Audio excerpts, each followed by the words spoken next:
Hello everyone, welcome to my channel. आपण तो बहुत प्रकार लड्डू ट्राए करथिबे, केबे कोन नडियार लड्डू ट्राए करचंती। जदि ट्राए करना तेबे निश्चिंत भाव में ट्राए करंतु, आपण को भल लागिबो।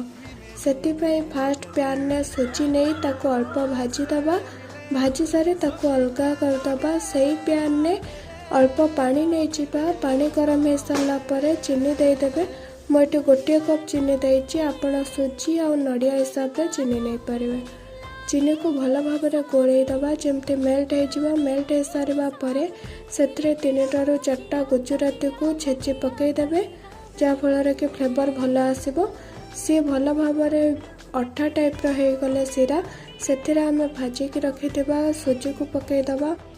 तापर ताको भल भाव में गोलई दबा। गोलई सारा पर कोरा नड़िया जो रखा जाइथिबो ताको पकईदबा।